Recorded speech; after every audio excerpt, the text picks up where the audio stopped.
எங்களுக்கு வச்சுட்டு நிறைய பேர் வந்து உங்களோட தானியங்களை ஐஸ்ல வந்து ஒரு லஞ்ச் கிட்ட பக்கத்துல எதுக்கு பேர் எழுதியிருக்கு ஃப்ரெண்ட்ஸ். எனக்கு ஆக்சுவலி இந்த குட்டீஸ் வந்து நமக்கு வந்து ஏதாவது முக்கியமான ஈவெண்ட்டு, முக்கியமான ஏதாவது ஒரு ஃபங்க்ஷன் ஸ்கூல்லலாம் இருக்கும்போது நம்ம ஸ்ட்ரெஸ் ஆகும் தெரியுமா, ஒரு மாதிரி டென்ஷன் ஆகும்ல. இந்த பசங்களும் டென்ஷன் ஆவாங்க. எனக்கு அதை வந்து பார்க்குறதுக்கு ரொம்ப பிடிக்கும். இப்போ மஹி என்கிட்ட வந்து சொன்னான், என்ன சொன்னேன், நாளைக்கு தான் அவளுக்கு ஸ்டேஜ் பர்ஃபார்மன்ஸ் தான். என் டைலாக் என்னன்னா, I am Pradisha. I support the whole practice. Next, this is called digital measurement scale for. Wait, this is dash G. அதுக்கு அடுத்தது எங்களுக்கு 2 பாயிண்ட்ஸ் கிடைச்சிருக்கு. 1 பாயிண்ட் கிடைக்கும் போது யார் பண்ணியிருக்காலும் 1 பாயிண்ட் அவங்களுக்கு கிளாப் பண்ணுவோம். ஓகே. நாங்கள் நெக்ஸ்ட் 1 பாயிண்ட் கிடைச்சோட இன்னொரு பாயிண்ட் எங்களுக்கு கிடைச்சிட்டு. நெக்ஸ்ட் டென்ஷன் ஆயிட்டா? டென்ஷனா இருக்கா? இல்ல, பாய்ஸ் தான் டென்ஷனா இருக்கும். நாங்கலாம் லாஸ்ட் 3 பாயிண்ட்ஸ் எங்களுக்கு கிடைச்சிட்டு. பாய்ஸ்லாம் இப்படி இருக்கணும், ஏன்னா அவங்களுக்கு 0 பாயிண்ட்ஸ். நாங்கலாம் எப்படி வைக்கணும், ஏன்னா எங்களுக்குலாம் 3 பாயிண்ட்ஸ். ஓகே, ஜாலியாக இருக்கா உனக்கு? அப்போ ஸ்டேஜ் பெர்ஃபார்மன்ஸில் உன் டயலாக் நினச்சா உனக்கு டென்ஷனாக இருக்கா இல்லையா? ஓ பரவாயில்லையே. தமிழ்னா ஓகே. ஸோ இன்னைக்கு ஸ்கூலுக்கு பார்த்தீங்கன்னா பிரேக்ஃபாஸ்ட்டு பனானா ஸ்மூதி. மகாக்கு எக்ஸாம்ஸ் ஆரம்பிக்குது. மகிக்கு ஃபுல் டே, மகாக்கு ஹாஃப் டே தான். ஒரு கொசு ஒன்று சுற்றி. ஆமாம். சரி, அதை குடிச்சு முடி. ஓகே.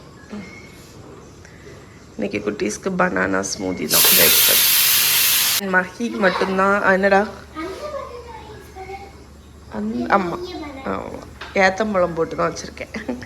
ஸோ மகிக்கு வந்து இன்னைக்கு மகிக்கு மட்டும்தான் லன்ச்சு.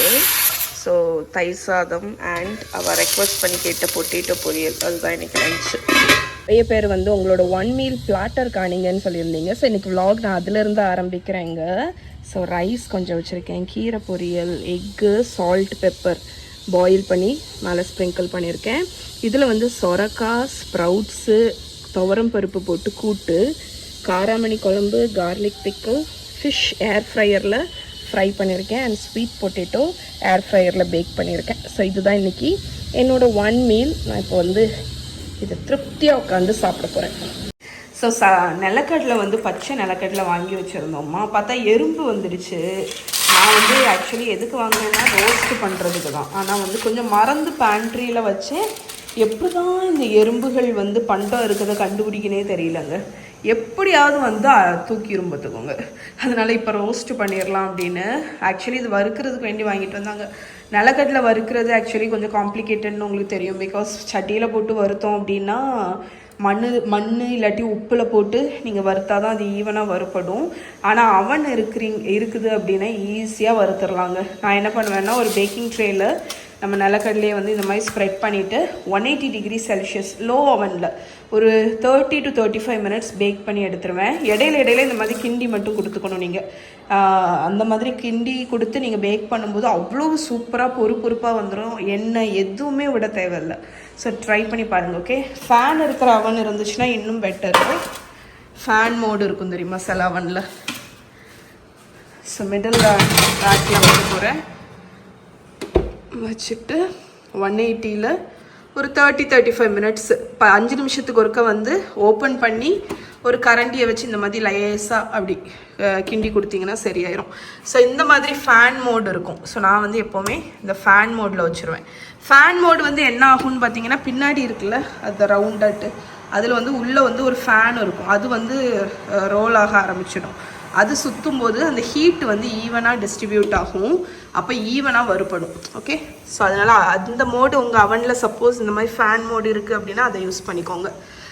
அவ்வளோதான், சிம்பிளாக ஒரு 30-35 மினிட்ஸில் பேக் ஆகிடும்.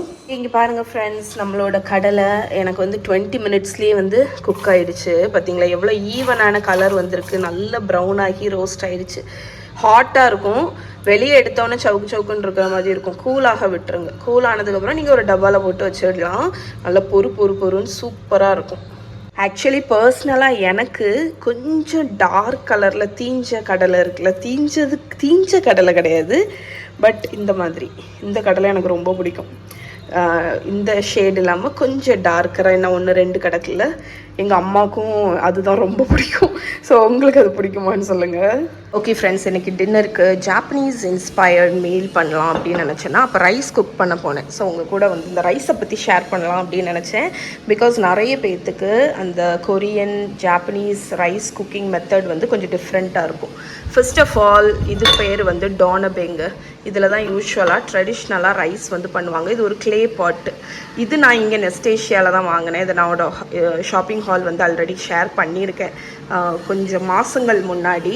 பட் இதில் தான் குக் பண்ணணும்னு கிடையாது. எந்த பாத்திரத்தில் வேணாலும் குக் பண்ணலாம். ஈவன் எலக்ட்ரிக் ரைஸ் குக்கரில் கூட குக் பண்ணலாம். ஓகே, ஸோ நான் வந்து இன்றைக்கி யூஸ் பண்ணுற ரைஸ் நான் ஜப்பான்லேருந்து வாங்கிட்டு வந்தது. இது வந்து உங்களுக்கு ஒன்றுமே புரியாது, எனக்குமே ஒன்றுமே புரியாது. ஆனால் இது ஆக்சுவலி என்னன்னு சொல்லுவாங்கன்னா ஷார்ட் கிரெயின் ரைஸ்ன்னு சொல்லுவாங்க.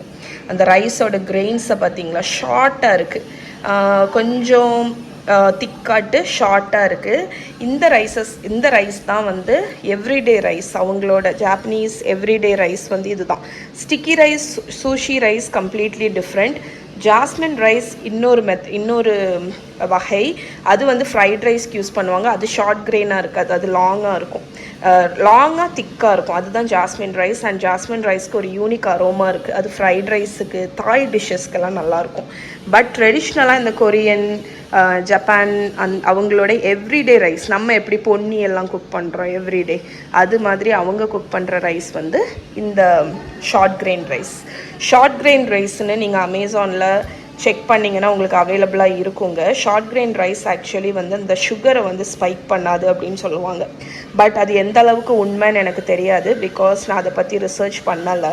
அதனால் நீங்கள் வந்து செக் பண்ணிக்கோங்க. ஓகே, ஸோ அமேசானில் நீங்கள் ஷார்ட் கிரெயின் ரைஸ்ன்னு சர்ச் பண்ணிக்கலாம். ஸோ இந்த மாதிரி ரைஸை நீங்கள் இந்த ஜாப்பனீஸ் மீல்லாம் குக் பண்ணுறீங்கன்னா இந்த ஆத்தென்டிக் ரைஸ் யூஸ் பண்ணும்போது அது வந்து நல்லாயிருக்கும். அண்ட் இன்னொரு விஷயம் என்னென்னா, யூஸ்வலாக வந்து ரைஸ் அங்கங்கே கிடக்கு.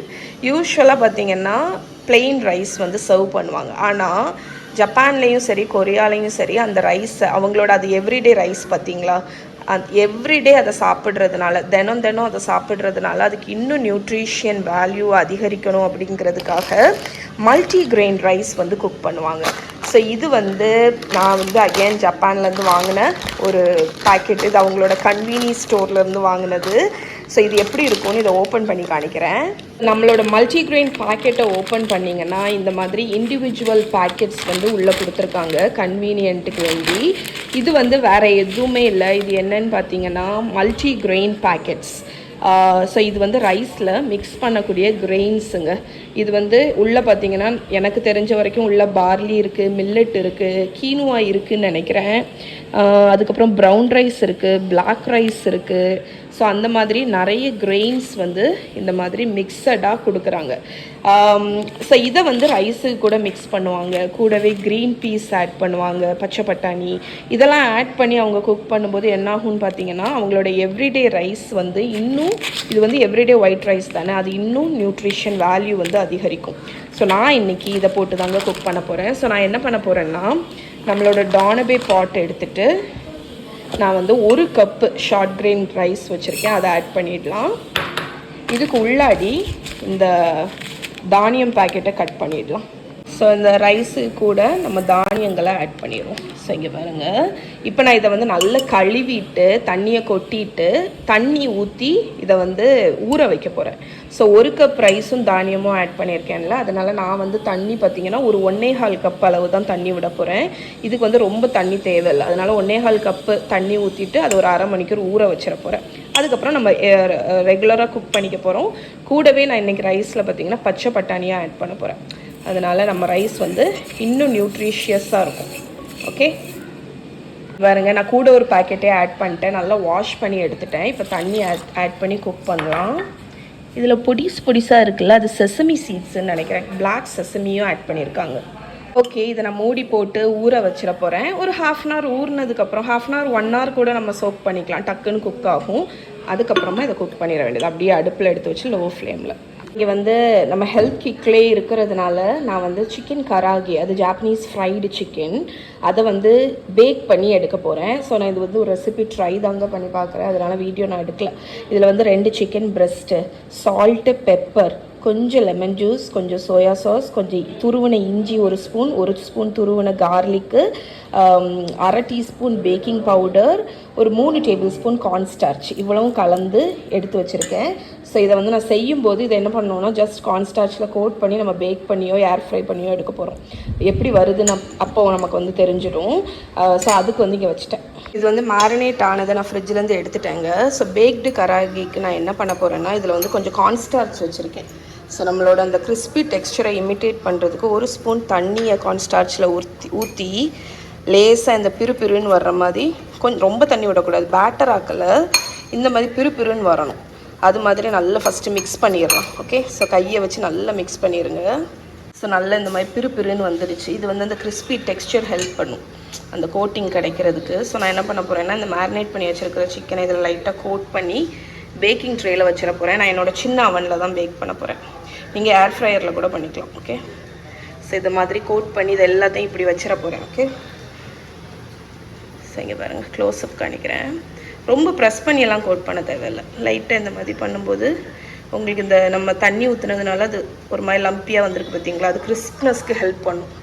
ஸோ இது எல்லாத்தையுமே ட்ரேயில் வச்சுட்டேன். நான் ஆக்சுவலி சிக்கன் மேரினேட் பண்ணியிருக்கும் போதே லேசாக ஆயிலும் ஊற்றிருக்கணும். அது ஊற்றாததுனால நான் ஒரு டேபிள் ஸ்பூன் ஆயில் இதில் ஸ்ப்ரிங்கிள் பண்ணுறேன். ஸோ இப்போ இதை நம்ம வந்து நம்மளோட குட்டி அவனில் பேக், இதில் இது சிக்கன் பிரெஸ்ட்டு தான், அதனால் எனக்கு தெரிஞ்சு 200 டிகிரியில் ஒரு 15 மினிட்ஸ் நான் வைக்கிறேன். ஓகே ஃப்ரெண்ட்ஸ், ஸோ நம்மளோட கராகே எப்படி இருக்குது பாருங்கள். ஹைலி சாட்டிஸ்ஃபைடான்னு கேட்டால் இல்லை, இது இன்னுமே கிறிஸ்பியாக வரலாம். பட் ஸ்டில் ஓகே தான் எனக்கு தெரிஞ்ச வரைக்கும்.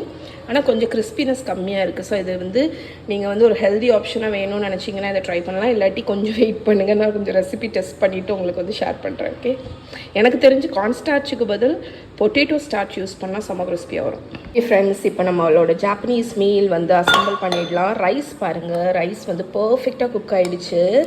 எந்த தானியத்தில் இருந்துன்னு தெரியல, இந்த ரைஸில் வந்து ஒரு பர்பிள் ஷேடு. அண்ட் நம்மளோட ரைஸ் வந்து ஏஷியன் ரைஸஸ் எல்லாமே கொஞ்சம் ஸ்டிக்கியாக இருக்கும். ஏன்னு பார்த்தீங்கன்னா அவங்க சாப்ஸ்டிக் வச்சு சாப்பிடுவாங்க. ஸோ ஸ்டிக்கி ரைஸ் மாதிரி இல்லாட்டாலும் இது ஒரு நல்ல மவுத் ஃபீல் கொடுக்கும் உங்களுக்கு, ஸ்டிக்கியாக சாப்ஸ்டிக்கில் அப்படி எடுத்து சாப்பிட்றதுக்கு. ஆனால் உங்களுக்கு கம்மி மாதிரி எல்லாம் இருக்காது. நல்லா வந்து நம்ம பச்சரிசி சோறுலாம் சாப்பிட்டா எப்படி இருக்கும் அந்த மாதிரி இருக்கும். Okay, so rice ready. இதை வந்து ரைஸ் பவுலில் வச்சிடலாம். இதாலையும் சரி, இந்த மாதிரி ஏஷியன் இதில் இந்த மாதிரி ஸ்டீலில் ரைஸ் பவுல் கிடைக்குங்க. இது வந்து நான் டைசோவில் வந்து 50 ரூபீஸ் அப்படின்னு வாங்கினேன். இது வந்து என்ன ஆகும்னா வார்மாகவே ரைஸ் வச்சுருக்கும். ஸோ இது நீங்கள் ரைஸை உள்ளே வச்சுட்டு நீங்கள் மூடி வச்சுக்கலாம். இதில் இன்னொரு விஷயம் உங்களுக்கு காணிக்கணும்னு இருந்தேன். சர்வ் பண்ணும்போது பார்த்தீங்கன்னா இந்த அடியில் உள்ள பிட்ஸ் வந்து லைட்டாக கிறிஸ்பியாக இருக்குது. இது வந்து கொரியாவில் நுரிஞ்சி அப்படின்னு சொல்லுவாங்க. இது வந்து இந்த டானபேயில் குக் பண்ணால் தான் உங்களுக்கு அந்த கிறிஸ்பி எஃபெக்ட் வந்து கிடைக்கும். ஆக்சுவலி கொரியாவில் என்ன பண்ணுவாங்கன்னா இந்த இது வந்து அடியில் இருக்குமா, தண்ணி ஊற்றி கொதிக்க வச்சு சூப் மாதிரி சாப்பிடுவாங்க. அதை வந்து அந்த பேர்ன் ரைஸ் சூப்புன்னு சொல்லுவாங்க. ஸோ அதை உங்கள் கூட ஷேர் பண்ணலாம் அப்படின்னு நினச்சேன். நான் இங்கே ரைஸ் எடுத்து வச்சுட்டேங்க. இதை வார்மாக இருக்க மூடி வச்சிடலாம். வந்து நம்ம கராகே அவ்வளோ கிறிஸ்பியாக வராததுனால லைட்டாக எண்ணெய் ஊற்றி பேன் ஃப்ரை பண்ணிட்டேன். ஸோ ஒரு வேலைக்கு 2 வேலை தான், பட் ஸ்டில் ஓகே. ஏன்னா வந்து அவுட்டர் மாவு வந்து அந்தளவுக்கு பேக் ஆகலையா, அதனால பண்ணிட்டேன். இதுக்கு மேலே இந்த சில்லி சீசனிங், இது வந்து சில்லி பவுடர் சீசனிங், ஜாப்பனீஸ் டொகராஷி அப்படின்னு. ஸோ அதை தூவி விட்டாச்சு. இங்கே பார்த்தீங்கன்னா லெட்யூஸுக்கு மேலே பாயில்ட் எக்கும் கியூபாய் மயனீஸை வந்து ட்ரிசல் பண்ணிட்டேன். ஹோம்மேட் கிம்ச்சி கட் பண்ணி ஒரு பவுலில் எடுத்துட்டேங்க. சூப்பராக சவராக இருக்குது. இப்போ இந்த மீசோ சூப் வந்து இதில் மிஸ்ஸிங். ஸோ மீசோ சூப் இதில் ஜப்பான்லேருந்து வாங்கிட்டு வந்தது. நான் ஒரு விஷயம் வந்து இதை கூட ஒன்று வாங்கியிருக்கலாம்னு நினச்சேன். அது இதுதாங்க. இது நான் வந்து இந்த டாங்கிட்டோ கடையில் வாங்கினேன். நீங்கள் யாராவது ஜப்பான் போகிறீங்கன்னா கண்டிப்பாக இது வாங்குங்க. இது ஒரு இன்ஸ்டன்ட் மிக்ஸு, சூப்பராக இருக்கும். இதை வந்து மீசோஸ் இதில் டோஃபு, க்ரீன் ஆனியன் எல்லாமே இருக்கா. ஓகே, ஸோ இதில் ஹாட் வாட்டர் மட்டும் ஊற்றினா போதும். இந்த மீசோ சூப்பில் வந்து அட்வான்டேஜ் என்னென்னா ஹாட் வாட்டர் வந்து ஒரு 150-200 ml விடணும். ஊற்றினோடனே என்ன ஆகும்னா அந்த க்ரீன் ஆனியனும் சரி டோஃபும் சரி அப்படி ஃப்ரெஷ்ஷாக மாறிடுதுங்க. ஸோ அது என்னன்னு தெரில, ஃப்ரீஸ் ட்ரைடு டோஃபும் க்ரீன் ஆனியனும் யூஸ் பண்ணியிருப்பாங்கன்னு நினைக்கிறேன். நல்ல ஃப்ரெஷ்ஷான ஒரு இது மாதிரி மாறிடுது பாருங்கள், சூப்பராக இருக்குது. ஸோ நம்மளோட ஜாப்பனீஸ் இது ரெடிங்க. இந்த டோட்டல் பிளாட்டரை தான் வந்து ஜப்பானீஸ் மீல் கிட் அப்படின்னு சொல்லுவாங்க, இல்லாட்டி லஞ்ச் கிட் அப்படின்னு சொல்லுவாங்க.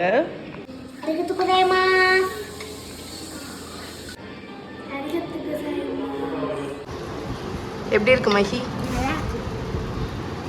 மகா எப்படி இருக்கு? நான் சொன்னேன்ல அந்த ரைஸ் வந்து ஸ்டிக்கியாக இருக்கிறதுனால சாப்ஸ்டிக்ஸில் வந்து கரெக்டாக வரும். மஹிக்கு வந்து ரைஸும் கிம்ச்சியும் போதும், அவள் வந்து டன். இப்போ மகா வருங்க. அசால்ட்டு பக்கரியா எடுத்து சாப்பிடுவோம். நல்லா இருக்கா? சூப்பர். நல்லா இருக்கா மகா?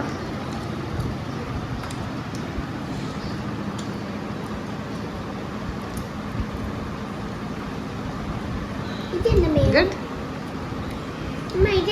அது கியூப் பேக்.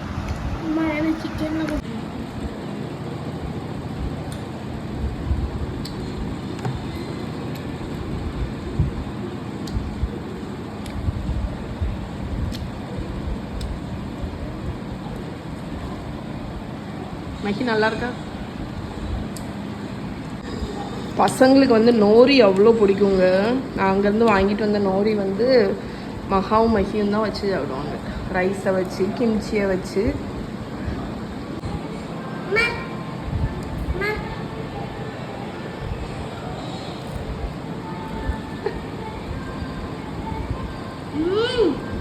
Good good. என்ன பண்ணிருக்க நீ கனி? அது யாரு? அப்பாவா? அப்பா அது நீயா? அப்பா அப்பா நீயா? அது மஹியா? அது இப்போ காப்பி பண்ணி வரைஞ்சதெல்லாம் சரி, அதுக்கு பக்கத்துல எதுக்கு பேர் எழுதியிருக்க? அது ஏன் எழுதியிருக்க? கர்சிவ் ரைட்டிங்ல நீ உங்க அப்பா பேரை தான் எழுதுவியா அதுக்கு பக்கத்துல? வேண்டாம் வேண்டாம், என் பேர் எழுதுறா நீ. கொழுப்பு.